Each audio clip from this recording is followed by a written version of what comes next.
Saludos, licenciados y compañeros. En esta ocasión, nuestro grupo abordará la temática de la relación entre la pérdida de la audición y la exposición del ruido recreativo.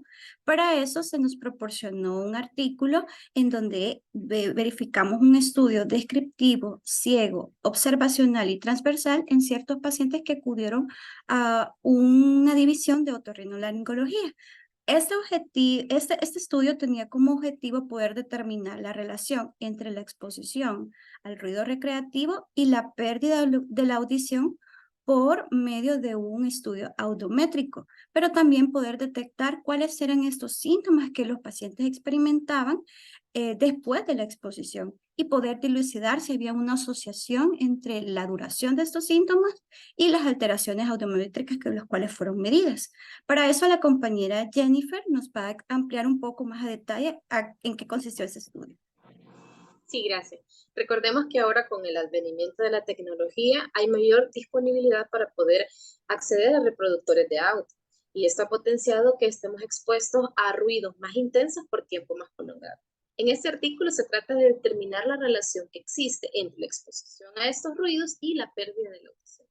El estudio se realizó con 205 personas que oscilaban las edades de 15 a 35 años, que utilizaban reproductor de audio digital y que también acostumbraban a asistir a centros nocturnos y que tenían alteraciones, que no tenían alteraciones en la explosión que hizo por parte del otorrino, ni tampoco habían alteraciones nasales. Se observó que la edad promedio era de 21 años y se aplicó una prueba audiométrica, que era un cuestionario también acerca de los hábitos que ellos tenían, del uso del reproductor y de la asistencia, con qué frecuencia era a estos centros nocturnos y los síntomas que presentaban posterior a esto. El estudio audiométrico también reveló que había hipoacusia, que alcanzaba el 44% a una frecuencia de 10 kHz y el 63% a una frecuencia de 16 kHz. El síntoma más común frecuente que ellos reportaron fue los acúfenos y que se prolongó por más de 2 horas en el caso de los hombres, porque tenían una mayor exposición a un volumen más alto y a más tiempo que en el caso de las mujeres. Bueno, bajo la literatura también documentada en este artículo, mencionaba que el término de ruido, aunque se utiliza comúnmente para poder designar un sonido indeseable, en el campo de la audición se hace referencia a un sonido excesivamente fuerte que puede provocar daños en el oído y cuyos patrones también van a depender de cómo sea este ruido. Por eso las tendencias en cuanto a la morbilidad, mortalidad, reflejan cómo millones de personas pueden experimentar una pérdida de audición inducida por un ruido que afecta cada día la calidad de vida de estos. Y pueden incrementarse si no se modifican ciertos hábitos en cuanto a la exposición de ruido. Para eso la compañera Marielo nos va a poder comentar un poco más a detalle acerca de sus determinantes y factores y grupos de riesgo. Dentro de los determinantes se puede mencionar los ruidos ambientales. Estos pueden producir un trauma acústico que se presenta de forma aguda.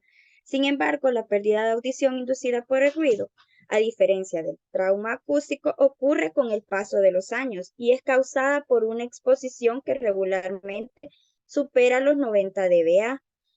Alguno de los factores también es el tiempo de duración. La exposición de corta duración a un volumen mayor de 140 dBA puede estirar los tejidos delicados del oído interno, más allá de sus límites elásticos, rompiéndoles y desgarrándoles, lo que origina una pérdida auditiva permanente. Esto se conoce como ese trauma acústico. En el estudio se comprobó que la exposición durante 10 años a un ruido de una intensidad de 90 dBA disminuye 3 dB la audición de una persona. Si la intensidad es de 95 dB, disminuye 6 dB. Y si es de 100 dB, llega hasta 12 dB la pérdida auditiva. Si el tiempo de exposición es de 30 años a 90 dB, se pierde un promedio de audición de 4 dB. Si es de 95 dB, se pierde 10 dB de audición. Y finalmente, a 100 dB existe una pérdida de 18 dB. En la actualidad, el ruido recreativo al que se está expuesto con el uso de los reproductores de audio a diferentes formatos digitales como el MP3 o el iPod ha aumentado en la población mundial, especialmente en personas jóvenes, cuya duración de uso se ha incrementado a 2.3 horas del día. Además, muchos de estos tienen asistencia a centros nocturnos y a conciertos de música. Por ello es importante el monitoreo de la efectividad de los servicios de salud para reducir el deterioro del ambiente y su impacto sobre la salud humana, en los que se puede incluir medidas que cursan desde la regulación de eventos al aire libre, supervisión de la intensidad de ruido en centros nocturnos y promover evaluaciones en los grupos de riesgo, en este caso los jóvenes, quienes más asisten a este tipo de actividades. Vemos entonces que para poder priorizar este problema es también necesario reconocer el ambiente y la exposición en la que estos individuos se ven afectados y como resultado poder determinar cuál es una interacción en cuanto a estos factores tradicionales y no tradicionales que pueden afectar la salud auditiva. Por eso es necesario crear ciertos modelos de salud ambiental en pro de un mejor entendimiento de las relaciones que puede tener el hombre con la naturaleza y poder identificar esos problemas. Además, es importante crear políticas un poco más estructuradas para poder minimizar sus efectos, incluyendo lo que es la promoción de la salud y la prevención de ciertas enfermedades. También por eso es importante poder evidenciar y poder seleccionar las políticas o intervenciones que podemos utilizar en este tipo de enfermedades. No sé cuál de las compañeras nos pudiera ampliar un poco más de cuáles podrían ser estas políticas o intervenciones a utilizar. Por ejemplo, ya en la Carta de Ottawa se menciona que lo esencial es que se realice una evaluación sistemática del impacto que los cambios del medio ambiente pueden producir en la salud, la protección de los ambientes naturales artificiales y la conservación de los recursos naturales debe formar parte de las prioridades y todas las estrategias de promoción en la salud.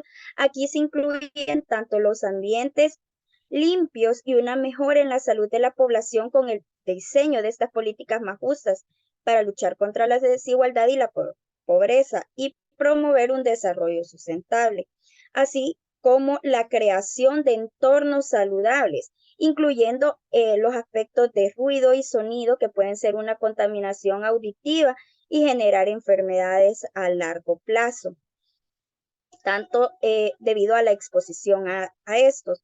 Entonces se debe de generar una participación intersectorial fortaleciendo un tejido social con el desarrollo sostenible e intervenciones económicas que contribuyan a la construcción y conservación de los entornos. Un ejemplo muy claro es proporcionar equipos de protección en aquellos grupos de riesgo según sea una exposición de tipo laboral.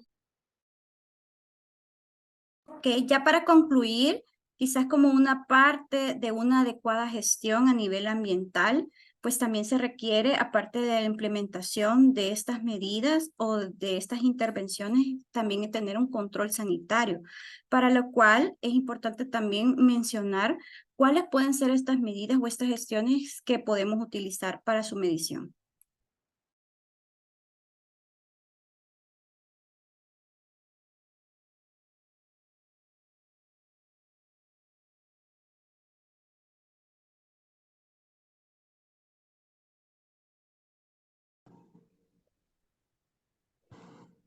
Sí, gracias. Entonces acá nosotros podemos incluir el modelo de fuerzas impulsoras, presión, estado, exposición, efecto y acción, que esto se deriva de la utilización del modelo previo que era el HEND-LAMP, que se utilizaba como una iniciativa para el análisis de salud ambiental y la toma de las decisiones, que incluyen los eslabones de fuerzas motrices, las exposiciones ambientales y el efecto que estas causan.